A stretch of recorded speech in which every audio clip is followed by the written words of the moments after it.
Bem, então essas decisões foram decisões que foram permeando o Brasil do futuro que nós estamos construindo. Um Brasil que quer construir a paz na América do Sul, onde temos fronteiras com todos os países, menos com o Chile e o Equador, mas são quase 16 mil quilômetros de fronteira. Um país que tem preocupação com a Amazônia, um país que tem preocupação com 8 mil quilômetros de costa marítima, um país que acaba de descobrir o pré-sal, um país que agora começa a se mostrar interessado na biodiversidade existente no nosso território, um país que começou há pouco tempo a estudar toda a riqueza do solo e do subsolo, e um país que sabe, e por isso a estratégia de defesa nacional, pensada pelo companheiro Jobim, é extremamente importante para o Brasil que nós queremos criar para amanhã e para depois da manhã. É o modelo que nós queremos deixar para os nossos filhos. Bem, além dessas coisas do comércio exterior, tinha uma outra coisa importante, que era o Brasil se fazer ouvir no cenário internacional. Eu tenho certeza que os nossos militares que viajam, que os nossos ministros sabem a diferença do Brasil de 10 anos atrás e do Brasil de hoje. Muita gente sabe como era difícil chegar no aeroporto em Estocolmo, em Paris, que só pelo fato de ser latino-americano já pensavam que a gente era traficante de cocaína. E hoje, com muito orgulho, as pessoas não falam bem do Brasil por causa do Pelé, por causa do Carnaval ou por causa das crianças de rua. As pessoas falam bem do Brasil porque na hora que precisou mostrar como faz, o Brasil mostrou mais do que eles. Este país, que há 8 anos atrás era humilhado pelo Fundo Monetário Internacional, esse país não só não deve nada ao fundo hoje, como esse país emprestou 14 bilhões de dólares ao fundo. Eu não esqueço nunca, Cabral, um belo dia que eu ligo ao presidente Rato, era o nome dele, o presidente do FMI, um amigo espanhol de primeira grandeza. Eu falo, caro amigo Rato, eu estou te chamando para dizer que eu preciso devolver dinheiro do FMI. Não, Lula, presidente Lula, nós outros não precisamos de plata. Nós outros queremos ser sócios do Brasil, Lula. Eu falei, não, eu não quero. Eu não quero. Tá? Bem, foi um dos dias de mais orgulho da minha vida, o dia que eu pude devolver ao presidente Rato 16 bilhões de dólares que o FMI tinha aqui dentro e me ver livre e independente. E depois, mais orgulho ainda, o Brasil foi o primeiro país a decidir, e acho que o único que emprestou até agora. Porque os países ricos prometem muito. Se a África recebesse todo o dinheiro que eles decidem no G8, a África estava emprestando dinheiro para nós. É que nem sempre as decisões são colocadas em práticas. Pois bem, uma coisa extremamente importante, companheiros, é que esse país do futuro que nós estamos construindo, ele teve como base central essa característica, primeiro, da independência do Brasil, da diversificação das relações do Brasil. Eu lembro como se fosse hoje, isso eu conto em todo lugar, porque eu acho hilariante. Aqui deve ter gente de outros países do mundo, que deve ter gente dos Estados Unidos, deve ter gente da Argentina, do Canadá. Não sei se vocês já falaram para os argentinos que quando a gente começou a construir Itaipu em 74, eles pensavam que era para inundar Buenos Aires e ameaçar a gente com a bomba atômica. Né? Mas eu lembro perfeitamente bem, ô Moura, o que é independência. Eu fui convidado para Evian. O primeiro presidente do Brasil a ser convidado para ir para o G8. Eu cheguei em Evian, a primeira coisa que eu entendi, que eu não compreendo, é o seguinte: eram as 8 maiores economias do mundo. Teoricamente, todos democráticos. Todos eleitos pelo povo.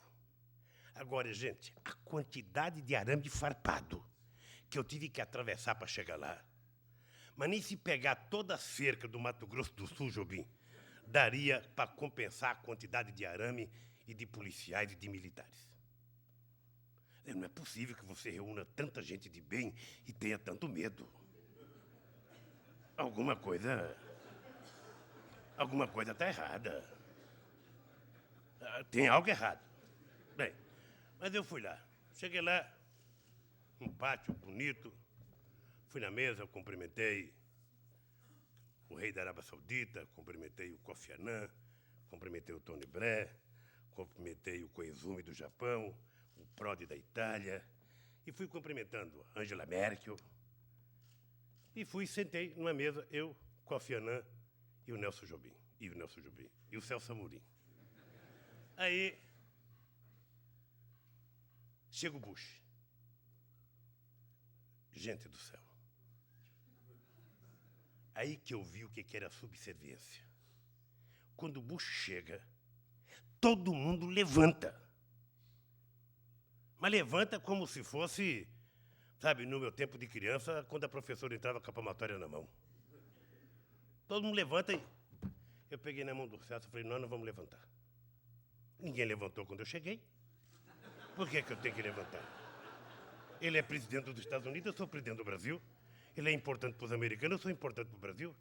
Então, sabe, veja que engraçado, eu não levantei, o Bush cumprimentou todo mundo, foi na minha mesa, sentou e ficamos conversando. Porque também é uma lição de vida que eu aprendi. Nenhum interlocutor respeita o interlocutor que não se respeita. Se nós não fizermos por merecer respeito, ninguém nos respeita. Se você andar de cabeça baixa, ninguém te respeita. Se você não tiver coragem de encarar o teu interlocutor no olho, ele não te respeita. E o Brasil não tinha coragem. Essa é a verdade. A gente não tinha coragem. A gente tinha complexo de inferioridade. Bem, a partir dessa reunião, eu comecei a sentir uma coisa e eu queria que vocês atentassem, porque, quem sabe, um dia, ô Dulce, a sociologia vai ter que explicar. Eu entro numa sala, não podia ter intérprete, eu não entendia nada do que eles falavam, e o meu prazer é que eles também não entendiam nada do que eu falava. Nada.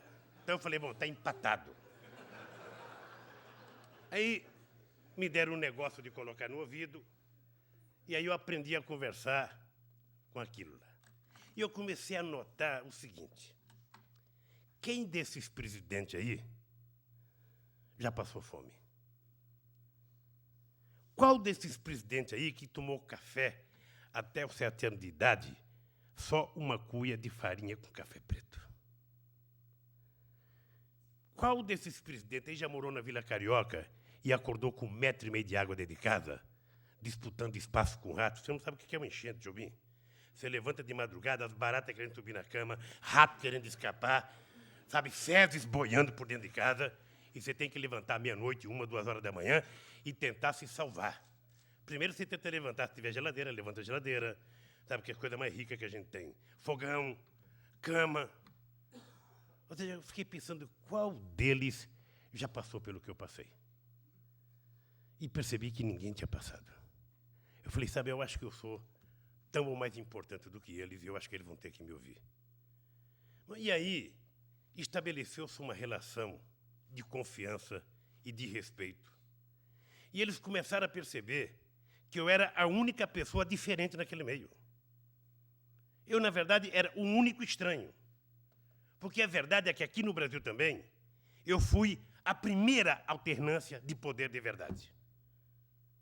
Eu fui o primeiro ser estranho de um outro segmento social que jamais imaginou chegar à presidência a governar.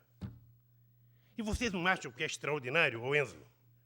Você foi presidido por um presidente que não tem diploma universitário, um vice-presidente que não tem diploma universitário, e nós fizemos essa revolução no país, sendo os dois que mais fizemos universidade no Brasil, são 14 federais, mais fizemos escola técnica, são 214, criamos o ProUni para 860 mil alunos, fizemos o ReUni, que dobrou o número de novos alunos nas universidades, fizemos um PAC de 41 bilhões de reais para a tecnologia, recuperamos o direito da nossa Marinha cuidar da questão nuclear com o respeito que tinha, recuperamos a nossa FAB, sabe, que o avião dela mais moderno chamava Sucatão. E eu fiquei com pena do primeiro desfile que eu participei de 7 de setembro, Enzo, quando eu vi o jipe do Exército com o couro rasgado. Não é possível que a gente não tenha as nossas Forças Armadas, sabe, dignamente bem representada, sabe, bem tratada, bem equipada. Sabe, não é possível, porque senão ninguém respeita. Se o cara percebe que o nosso canhão está enferrujado, quem vai ter medo de nós? Então, era preciso restabelecer essa coisa entre nós. E foi aí que entrou a verdadeira soberania nacional, que foi fazer uma parte do povo pobre ascender de classe social. Eu viajo muito o mundo, eu já viajei para 20 países depois que deixei a presidência. A única coisa que as pessoas querem saber é que como nós fizemos 39 milhões de brasileiros ascenderem à classe média. Como nós conseguimos tirar 28 milhões de pessoas da extrema pobreza. Ninguém acredita. Murilo, ninguém acredita. Porque 39 milhões de pessoas que tiveram ascensão de classe social é mais do que uma Argentina. É uma Colômbia.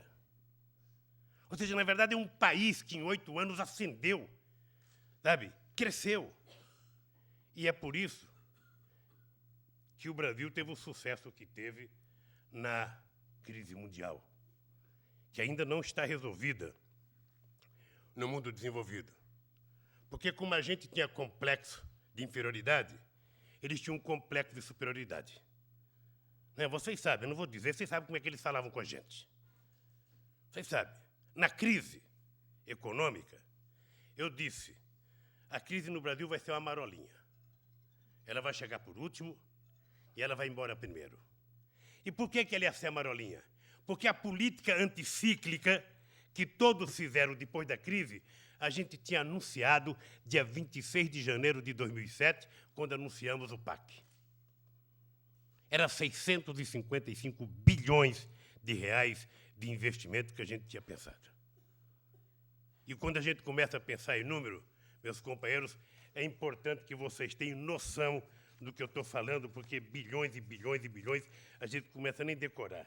Quando eu cheguei no governo em 2003, o BNDES emprestava só 33 bilhões de reais. Todo o dinheiro do BNDES em 2003 para emprestar era 33 bilhões. O ano passado fechamos com 169. Em 8 anos do meu governo, o BNDES emprestou 632 bilhões de reais. E somente no segundo mandato, 460 bilhões de reais contra 170 bilhões do começo do governo. A Caixa Econômica Federal, ela saltou de 23 bilhões para 175 bilhões. E o Banco do Brasil, meu caro Ricardo Flores, o Banco do Brasil hoje, ele sozinho tem todo o crédito que o Brasil tinha todinho em 2003. O Brasil tinha, em 2003, 384 bilhões de dólares de crédito. 190 milhões de brasileiros, bancos públicos e privados. 380 bilhões de reais era o crédito disponibilizado para o povo brasileiro. Hoje, não sei se vocês viram no jornal, eu vou ler para vocês. O Brasil hoje tem 1.834 bilhões de reais disponibilizados para crédito. Estamos quase a 50% do PIB de crédito, né, companheiro? Isso explica um pouco o milagre brasileiro. Isso explica um pouco a ascensão. Sabe, foram até agora, até junho deste ano, somados os meus 8 anos com esses 6 meses da presidenta Dilma, são 16 milhões e 600 mil empregos com carteira profissional assinada. O menor índice de desemprego aqui no Rio de Janeiro, certamente da história. 6,2 contra 9,7 nos Estados Unidos. 6,2% contra 20% na Espanha. E na juventude espanhola, 40%.